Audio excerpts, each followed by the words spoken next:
Hello, welcome to another video by the Lazing System. It's autumn today. So today we're going to be going over the wonderfully interesting topic of altars and their roles.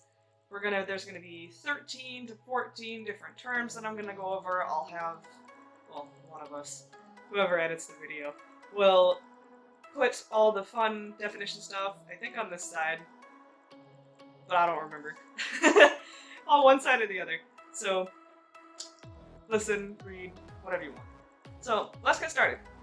First two I'm going to go over is an ANP and an EP. ANP stands for apparently normal part. It means an altar without trauma. EP is an emotional part, which means an altar with trauma. Now, every altar in the system can be one or the other or a combination of both. Some consider themselves to be neither, some systems don't even use the terms. We do, but we don't let it define us, I suppose. It's more of just a descriptor. So, like, I, myself, am an AMP. I don't have trauma. I can access some of the trauma memories. I have a general awareness of what happened, but I don't hold any of the memories directly.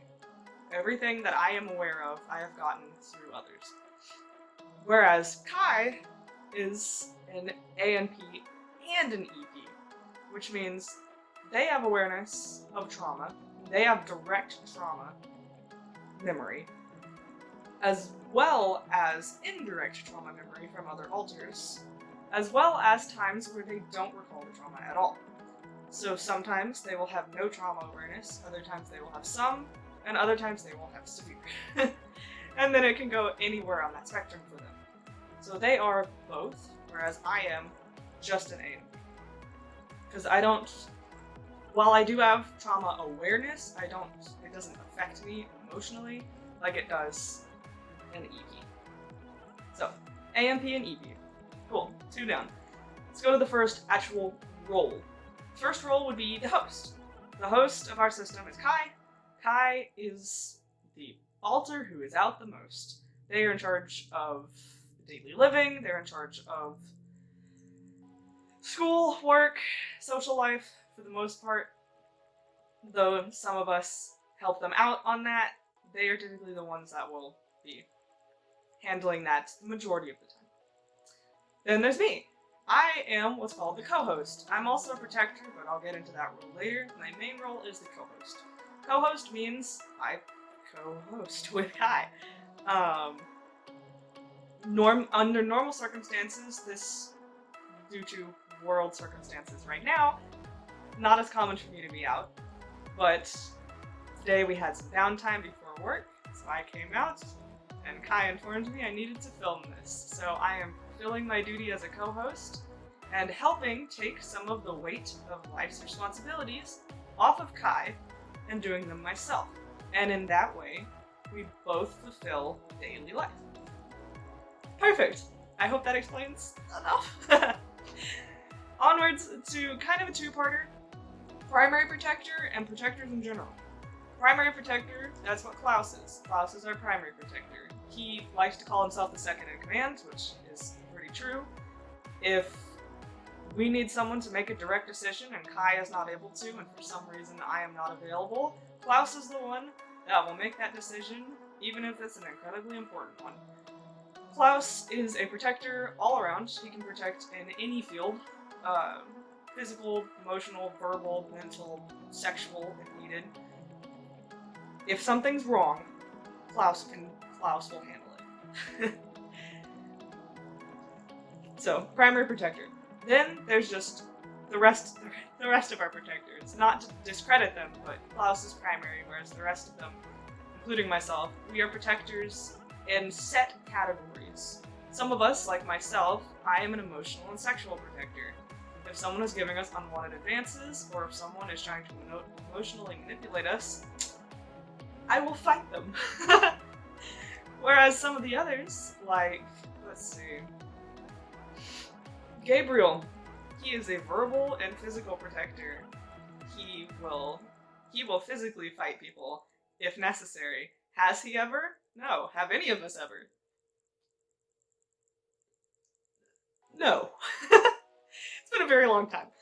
I struggle with that because I don't want to make it seem like we're dangerous, because we're not. It's all self-defense. None of us would ever purposefully hurt another human out of malicious intent. With that disclaimer being said, let's move on to Persecutors. Persecutors are also known as Persecutor Protectors, which basically means they are protectors who are misguided in their methods of protecting. They're protectors that protect in using negative coping skills. Some trigger warning here for self-harm. Some persecutors in some systems will use self-harm as a coping mechanism in a way of their thought process on it is, if I'm hurting us, as in if I'm hurting the system, then whoever's hurting us doesn't have to.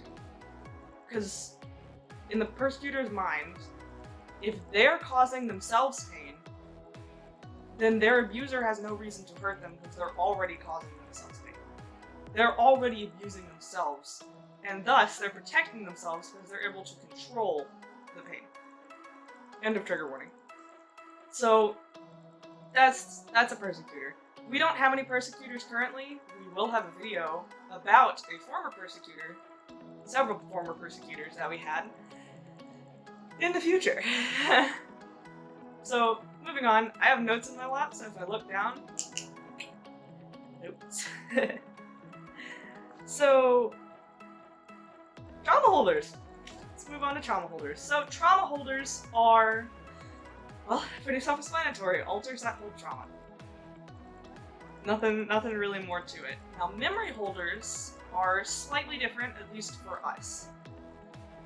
So, memory holders for us are altars who are able to control who is aware of what, to at least some extent. Ethan is our only memory holder in our system. He used to have a lot more control.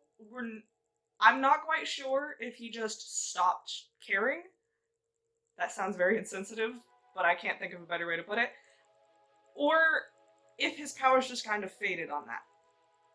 But he used to really regulate who knew what, to an extreme degree. For the longest time, Kai didn't realize that they had a certain type of trauma because Ethan was holding it from them. And Ethan was holding it from them for their own protection, because if they knew at that time, it would have made them very unstable. So, memory holders. Next one I can think of is Gatekeeper. Our only Gatekeeper is Marcy. Marcy. She's interesting. Gatekeepers are the altar who decides who's up front when. They are typically able to force switches if necessary. Like if Marcy decided she didn't want me fronting anymore, she could pull me back in a heartbeat. Gatekeepers also can sometimes serve as memory holders, although Marcy does not. So, yeah. The next one is middles and littles. Middles are teenage adolescent altars. That's it. Teenage adolescent altars. Littles are child altars. We consider littles to be anyone under the age 10 or under.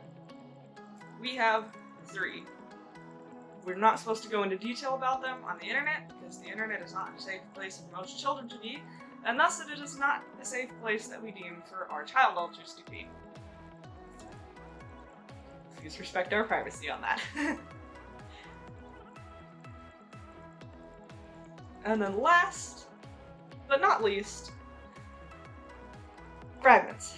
Fragments are altars who are kind of two-dimensional. They don't quite have the three-dimensional aspects like myself or Kai or Klaus. They typically are made to serve one purpose, and one purpose only. Like, someone might have a fragment that only takes care of the body. Like, if that system needs a bath, that fragment will take a bath. And then as soon as that bath is done, that fragment, it's done. that fragment is back in the headspace, and its role is done. Some fragments only cook. Some fragments only contain certain emotions like anger, sadness, hatred, happiness. Fragments are just two-dimensional beings. And that's all I can think of for now, so until next time, our next video will be on non-human alters. So stay tuned, and I will see you next time. Peace.